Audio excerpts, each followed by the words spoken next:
Don't wanna sleep in, cause I got something to prove. I gotta take what I hate and finally make a move. I think of you and all the shit you don't do. Well, I'ma make hella sure that I don't become you.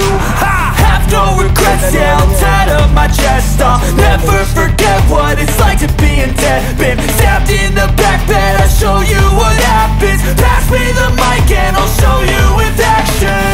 I feel this pain. Ayan, si Aljon. Aljon. Ayan. Si Shem, si Ai. Si Eugene, yan yung OVR natin. Ito yung motor ni Aljon, no? Bago natin kasama. Slick 400. Ito, pinakakabit din niya sa ano, sa Max Motobot.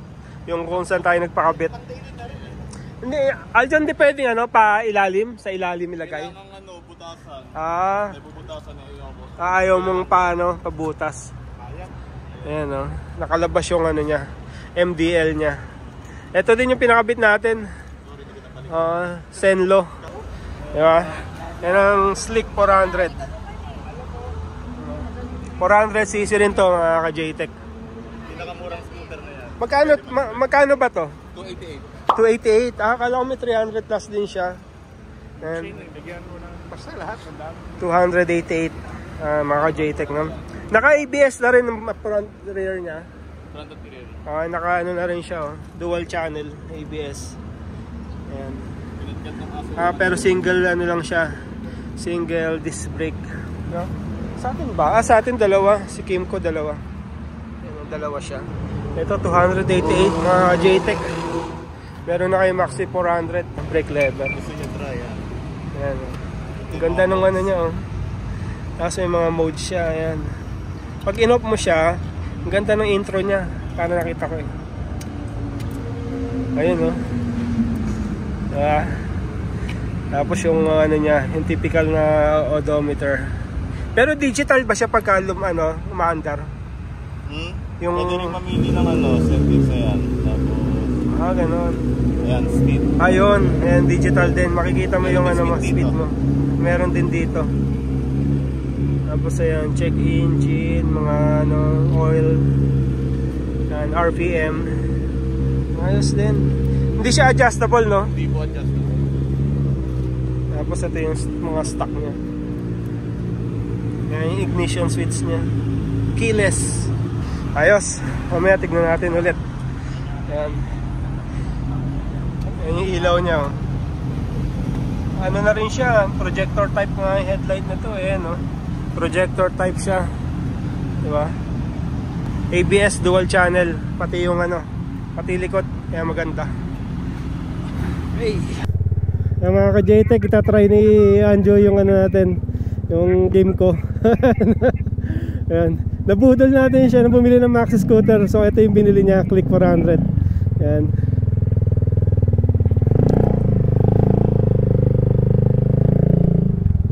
Mga ka-JTEC, ito yung Slick 400 na Maxi scooter, 400cc na motor.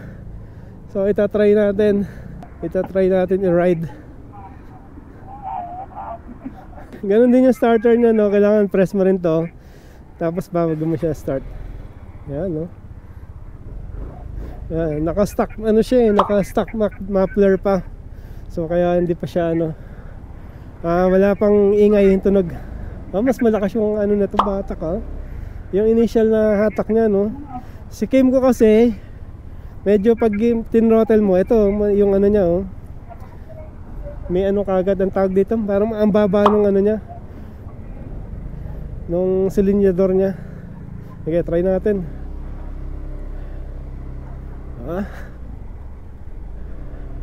Ayos din to, mga ka-JTEC. Ikot-ikot para ma-feel natin itong Slick 400. Malakas din naman, ano, may batak din to. May batak din tong ano, Slick 400. Malakas din yung arangkada niya.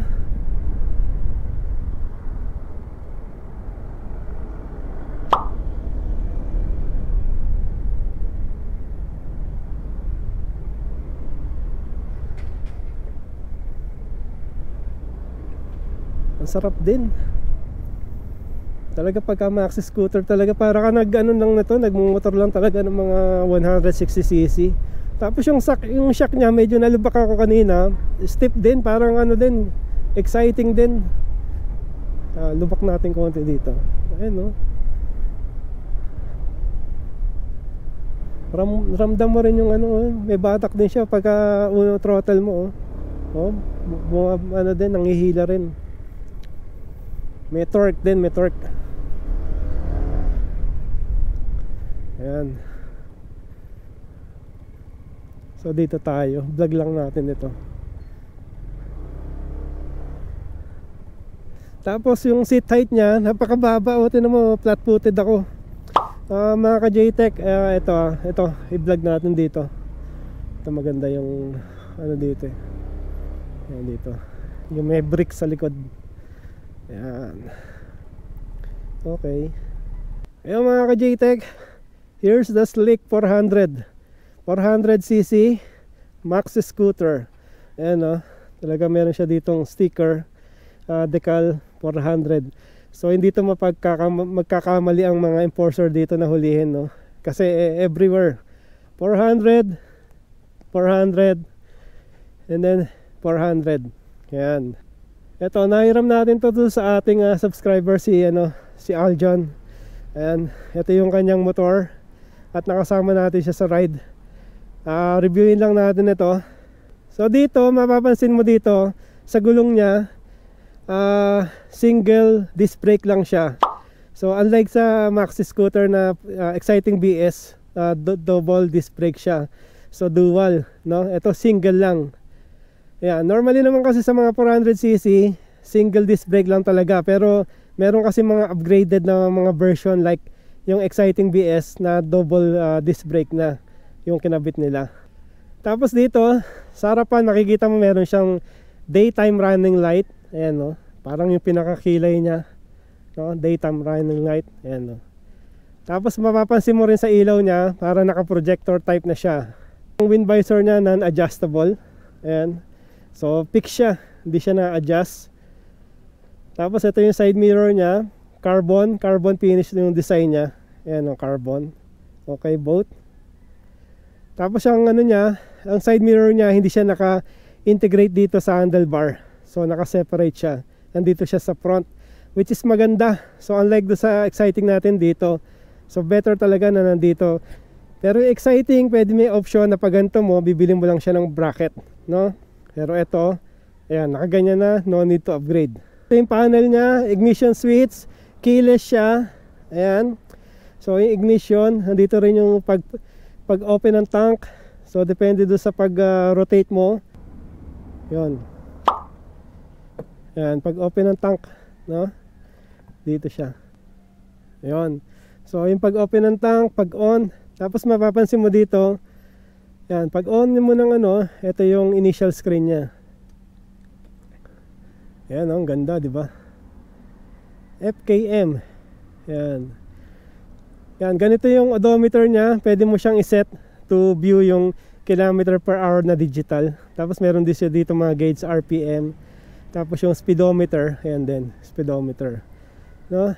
Ito yung gas niya, kung empty, full, ayan, naka full tank siya. Tapos yung temperature niya on this side naman. Tapos trip AB, odo, ayan, nakakatakbo siya 7,333 na kilometers.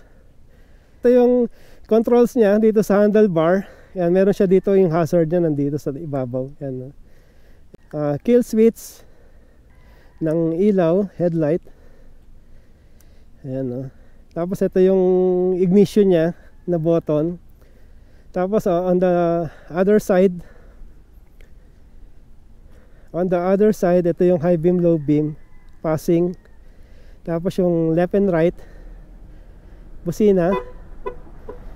Ayan, naka na rin siya, naka rapid na rin yung busina niya. Tapos ito yung controls para sa ilaw, no? Kung gusto mong i-off yung niya, yung rapid, yung ilaw, then MDL controls, no? Nandyan siya. Tapos ito, yung lever niya, adjustable, yung brake, no? Adjustable. So depende do sa laki ng kamay mo, pwede mo siyang i-adjust. Ayan, adjustable. Tapos ito carbon finish yung design niya dito. Meron siya ditong logo na FKM. Ayan, no? Ito sa display niya, meron ditong mode, no? Different mode. Ayan, meron din siya ditong mode. Ayan, para makita mo yung distance, battery voltage. Ayan, AFC. Ayan, average speed, driving time, tire pressure meron din, no? Ayan, tapos yung odo niya, balik doon sa odo. Tapos pwede mo rin ditong set yung ano niya, yung mga trip A, trip B. Tapos yung upuan niya, very comfort, lambot, no? Lapad do. Tapos ito yung foot peg niya para sa OBR. Slick 400 na badge niya. Tapos ito, very relaxing din. Yung sa paa, kasya isang paa natin, no? Na full size, no? Pwede rin pag nangangawit ka, pwede rin nakaganon. Tapos ito, pinakabit niya to sa Max Motobot MDL light na to.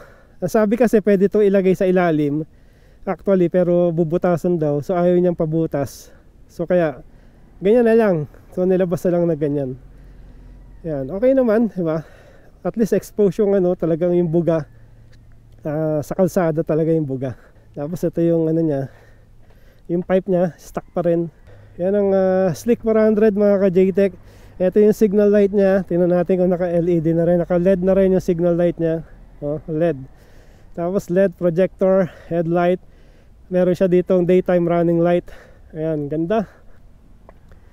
Ito yung grab bar niya. Ito meron na rin kabila ng top box bracket. Tatanggalin mo lang yung takip dito. So para ma-expose yung tornilyuhan doon, para makabitan mo itong bracket for the top box. Tapos pagdating dito, naka dual suspension siya, dual shock sa likod. Ayan, diba? Tapos yung likod niya, disc brake na rin. Okay, hindi ko lang alam kung ano to, dual channel, pero sabi niya dual channel ABS to. Pero wala akong makita kasi yung sensor ng ABS. Ayan. So tingnan nyo na lang sa ano, sa internet kung naka dual channel ABS talaga siya. Pero yun, very obvious na naka ABS ito dahil dito sa sensor na to. Ayan. So yan mga ka-JTech, ang ano, ang Slick 400. Okay, so ride natin ulit. Tingnan natin. Naka-vlog pa ba tayo? Yun. Para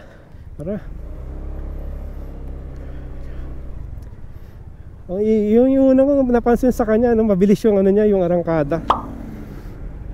Pagka tinrottle mo, ayan, malakas yung batak.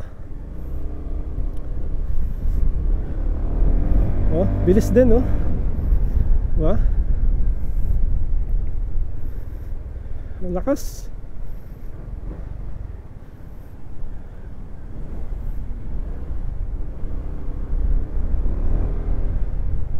Isa pang ikot para makita natin.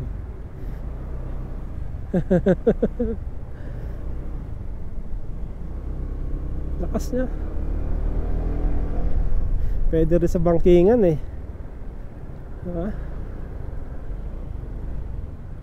Yung shock absorber niya talaga ano din, parang stiff din. Ayun, pagka pero bouncy naman siya. Pero kanina nung nalubak tayo, medyo naramdaman mo yung kaltag konti. Ito, ayan yung mga ganong lubak. Lakas din ng power. Yun naman ang maganda sa sa Maxi scooter, talagang meron siya talagang torque, may power talaga siya. Napansin ko rin meron dong parang running light na blue, Ayan. Ganda mga ka-JTech. Biro mo 200 to, 288,000 kung tama yung narinig ko kanina kay Aljon. Pwede na to sa para makapag expressway ride kayo, diba? Tapos ang baba pa ng seat height.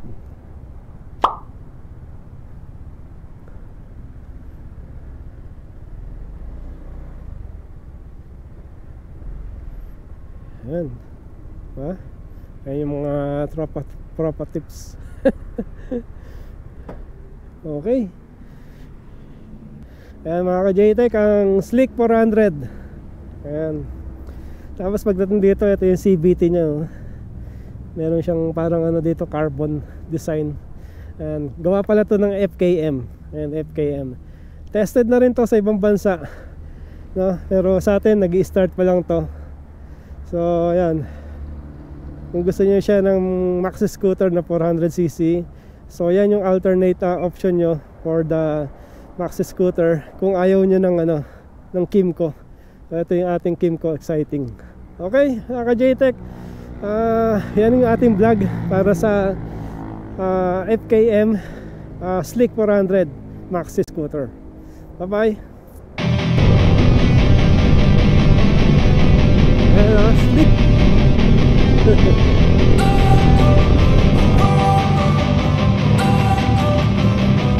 Don't wanna sleep in, cause I got something to prove. I gotta take what I hate and finally make a move. I think of you and all the shit you don't do. Well, I'ma make hella sure that I don't become you.